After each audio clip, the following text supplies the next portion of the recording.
নমস্কার বন্ধুরা, টুসি সেসেলে সবাইকে স্বাগত জানাই। আজ একটা ডিম আলুর অসাধারণ রেসিপি আপনাদের সাথে শেয়ার করছি। এরকম একটা ডিম আলুর রেসিপি যদি গরম ভাতে পাতে থাকে বন্ধুরা, তাহলে মাছ মাংস ফেলে আপনারা এটা খাবেন। অসাধারণ স্বাদ হয়।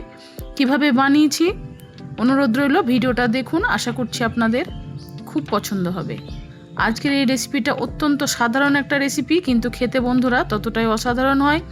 ডিমের তো কত রকম রেসিপি আপনারা খেয়েছেন। অনুরোধ রইল এই রেসিপিটা একবার বাড়িতে ট্রাই করবেন। আশা করছি আপনাদের ভালো লাগবে। আজকের এই রেসিপি তৈরি করার জন্য এখানে আমি আগের থেকেই ডিম আলু সেদ্ধ করে নিয়েছি। এখানে আমি আমার প্রয়োজন মতো ডিম আলুটা সেদ্ধ করে নিয়েছি। খোসা সমেত আলুগুলোকে সেদ্ধ করেছি। প্রথমে খোসাগুলোকে ছাড়িয়ে নিতে হবে। আলুর খোসা, ডিমের খোসাগুলোকে সব ছাড়িয়ে নিতে হবে। সব খোসাগুলো ছাড়িয়ে নিয়েছি। প্রথমে এবার ডিমগুলোকে দেখুন একটা ছুরি দিয়ে দু পিস করে এরমভাবে কেটে নিতে হবে। এরমভাবে কেটে যদি ডিমটা রান্না করা হয়, ডিমটা খেতে কিন্তু খুব ভালো হয়। আমার চ্যানেলে যদি নতুন এসে থাকেন বন্ধুরা, আপনাদের কাছে অনুরোধ রইল আমার চ্যানেলটিকে সাবস্ক্রাইব করে আমার পাশে থাকার। পুরনো বন্ধুদের তো পাশে পেয়েছি, নতুন বন্ধুদের আমার পাশে থাকার অনুরোধ জানাই। ডিমগুলোকে দু পিস করে নিয়েছি। আলুগুলোকে দেখুন 4 পিস করে নিচ্ছি। সেদ্ধ আলু দিয়ে রেসিপিটা করলে খেতে বেশি ভালো হবে। চেষ্টা করবেন সেদ্ধ আলু এই রেসিপিতে ব্যবহার করার। সমস্ত ডিম আলুগুলোকে দেখুন আমার কেটে নেওয়া হয়ে গেছে।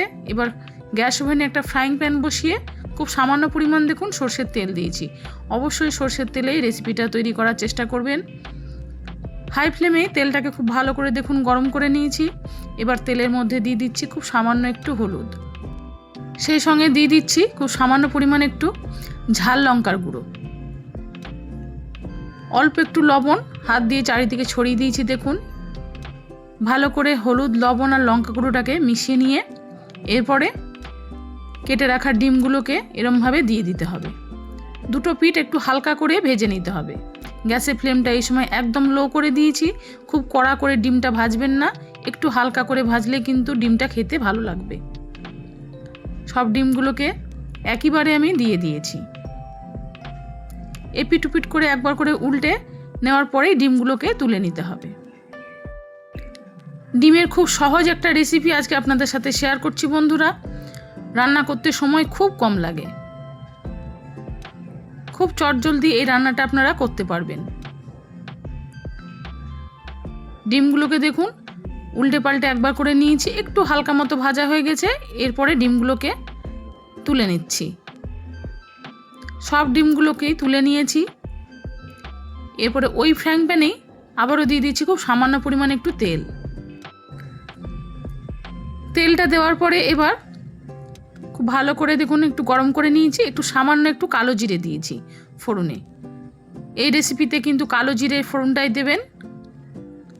তারপরে পেঁয়াজ আর টমেটো আমি আগের থেকেই কেটে রেখেছিলাম। একটা মিডিয়াম সাইজের পেঁয়াজ, একটা মিডিয়াম সাইজের টমেটো একটু লম্বা করে কেটে রেখেছি। পেঁয়াজ আর টমেটোটাকে একটু হালকা করে ভেজে নিতে হবে। একদম কিন্তু কড়া করে ভাজা যাবে না, খুব হালকা করে জাস্ট একটু সতে করে নিতে হবে, তাহলেই হবে। এরপরে সেদ্ধ করে রাখা আলুটাকে দিয়ে আরও একবার এটাকে উল্টে পাল্টে একটু নাড়িয়ে দিতে হবে। গ্যাসের ফ্লেমটা আলুটা দেওয়ার পরে একটু হাই করে দিয়েছি। তারপর হাই ফ্লেমেই আলুটাকে একটু দেখুন নাড়িয়ে দিয়েছি। 1 মিনিট একটু আলুটাকে নাড়িয়ে দেওয়ার পরে এবারে দিয়ে দিচ্ছি পরিমাণ মতো লবণ। লবণটা দেওয়ার পরে আরও একবার এটাকে একটু নাড়িয়ে দেবো।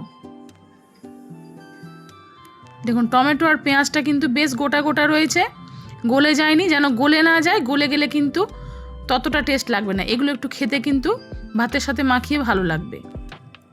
সেজন্য খুব হালকা করে এটাকে ভাজতে হবে। এরপরে গ্যাস ওভেন থেকে এটাকে নামিয়ে রেখে একটু ঠান্ডা করে নেব। আলুটা ঠান্ডা হতে থাক, ততক্ষণে দেখুন একটা মশলা তৈরি করে নিয়েছি মিক্সি বাটিতে চা চামচে প্রায় 5 চামচ মতো পোস্ত। পোস্তটা একটু বেশি দিলেই খেতে ভালো হবে রেসিপিটা, তবে যে যেমন পারবেন সেরকম ব্যবহার করবেন। দুটো শুকনো লঙ্কা দিয়েছি ঝালের জন্য, আর দিয়েছি একটা মিডিয়াম সাইজের পেঁয়াজ। অল্প পরিমাণ একটু জল দিয়ে একটা মিহি পেস্ট বানিয়ে নিতে হবে।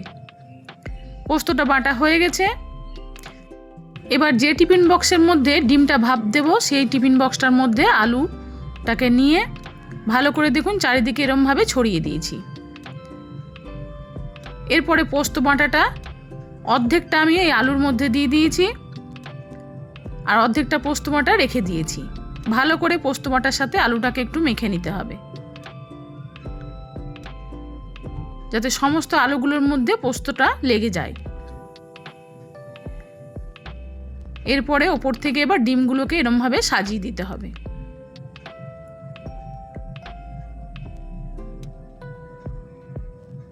সব ডিমগুলোকেই দেখুন এরমভাবে সাজিয়ে দিয়েছি।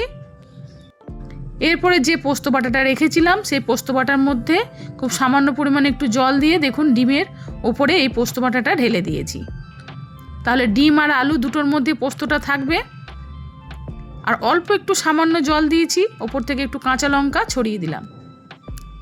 যেহেতু আমি শুকনো লঙ্কা বেটে দিয়েছি তাই কাঁচা লঙ্কা পরিমাণটা একটু কম দিয়েছি, চাইলে লঙ্কার পরিমাণ আরও বাড়িয়ে দিতে পারেন। আর দিলাম বড় চামচের 1 চামচ মতো তেল। তেলের পরিমাণটা এই সময় একটু বেশি দিলেই ভালো হয়, তবে আমি একটু কম তেলেই রান্নাটা করেছি। এরপর এটাকে ঢাকা দিয়ে ভাপ দিয়ে নেব। কড়াইতে একটু জল বসিয়ে দিয়েছি, চা কাপের 1.5 কাপ মতো। সরাসরি কৌটোটাকে আমি দিয়ে দিয়েছি, চাইলে একটা স্ট্যান্ডের মধ্যে বসিয়ে কৌটোটা একটু ভাপে দিতে পারেন। তারপরে জলটা যতক্ষণ না শুকিয়েছে কৌটোটা বসিয়ে রেখেছিলাম। জলটা শুকোনোর পরে দেখুন কৌটোটা খুলে দিয়েছি। এবার ডিম পোস্ত ভাপা কিন্তু তৈরি হয়ে গেছে। পোস্ত দিয়ে এই ডিম ভাপার রেসিপি আজকে আপনাদের কেমন লাগলো অবশ্যই আমাকে কমেন্টে জানাবেন। ভালো লেগে থাকলে লাইক শেয়ারের জন্য আপনাদের কাছে অনুরোধ রইল। নিজেদের প্রিয়জন বন্ধুবান্ধবদের কাছে রেসিপিটি শেয়ার করে দিয়ে তাদের দেখার সুযোগ করে দিন। আর দেখুন দেখতে কতটা সুন্দর হয়েছে, একদম মাখো মাখো হয়েছে। গরম গরম ভাতের সাথে এই ডিম পোস্ত ভাপা অসাধারণ খেতে লাগে বন্ধুরা। একদিন বানিয়ে খেয়ে দেখুন, আশা করছি আপনাদের খুব ভালো লাগবে। আজ আসি বন্ধুরা, ফিরে আসবো অন্যদিন অন্য কোনো নতুন পর্বে নতুন রেসিপির সাথে। সবাই ভালো থাকুন, নমস্কার।